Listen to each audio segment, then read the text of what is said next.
How did I get in this hospital bed? Can't see a thing. My leg's missing. What are all these tubes? What am I gonna do?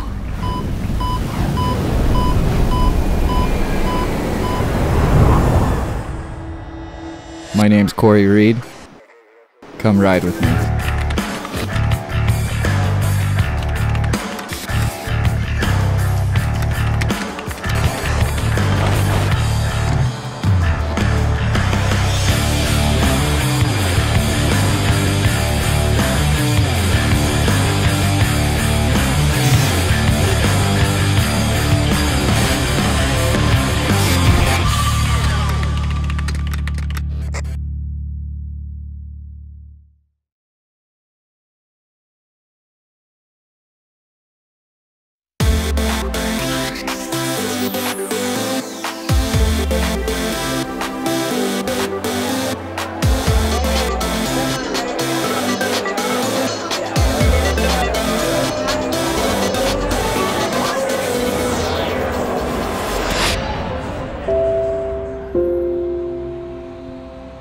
Took me a long time to come back to this place.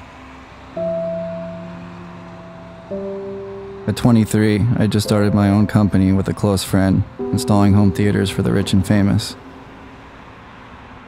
I was working in Los Angeles and excelling in a trade that I loved. The only thing on my mind was money.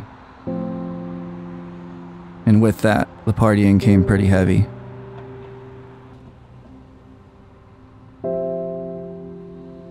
Coming back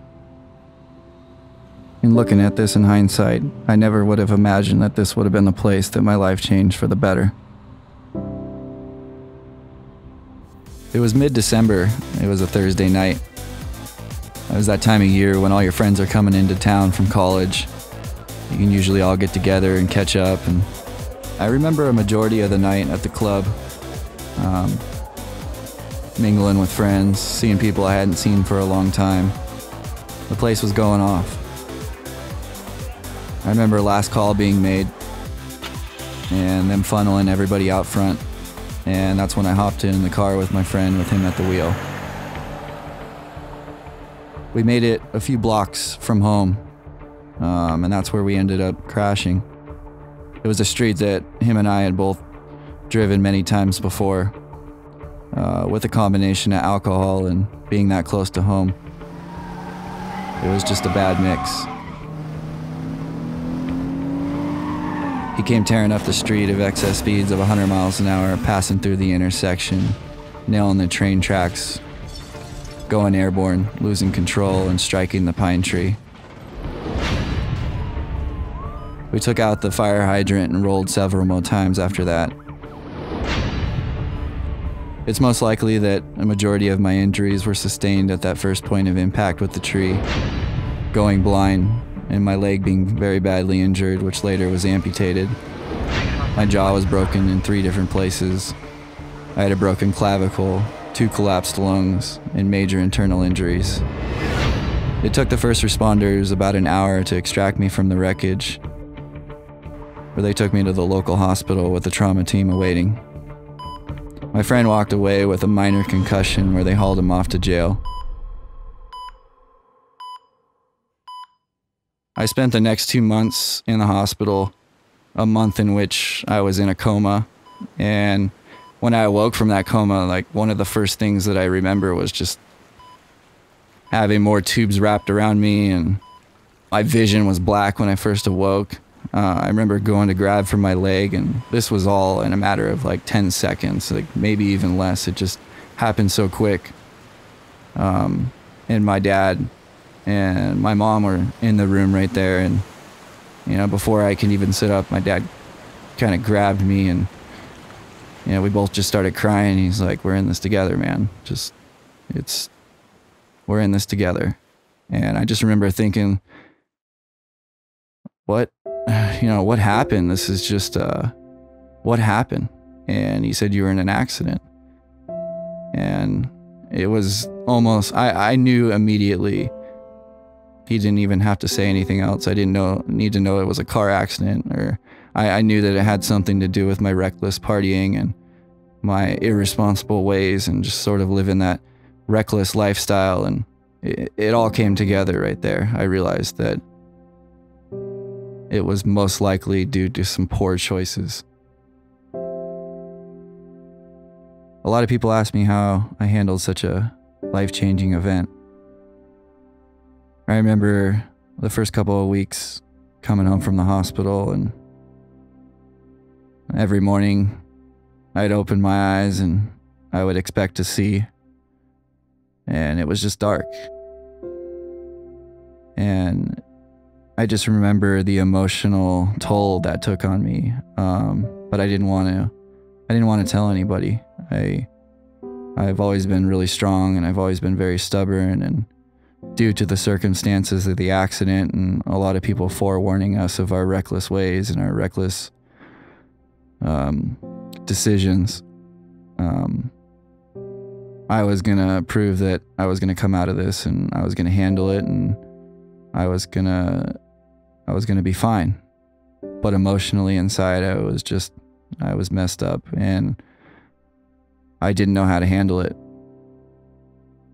So over the next couple of years, I recovered physically, and got myself back to a healthy state.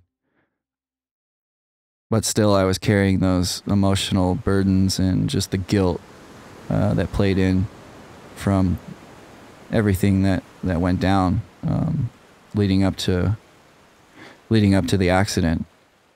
I was put in touch with a Christian ministry in Colorado that ran a snowboard camp.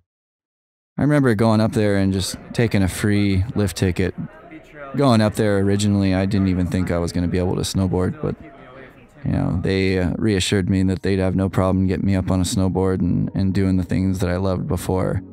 And inside my head, I'm just like, yeah, right, that's never going to happen, and that's not something that's in my books. But something pushed me, and something told me that I should go check it out.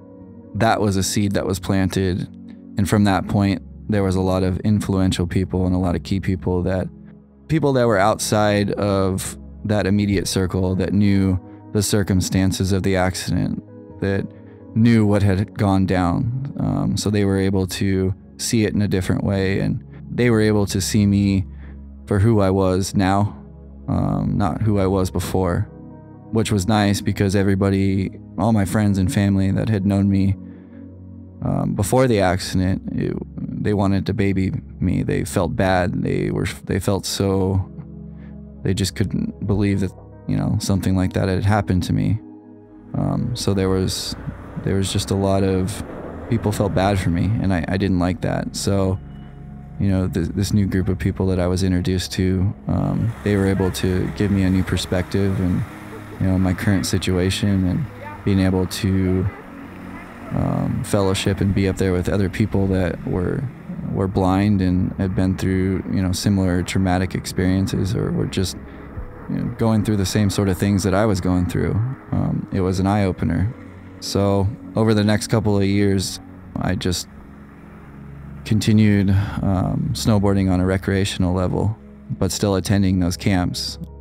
Through that process, there was something that played out, and I think God had a bigger picture in mind and what his purpose was for me. And I soon realized that I couldn't deny it anymore, that there was a reason that I walked away from this accident, and there was a reason that I am standing here today.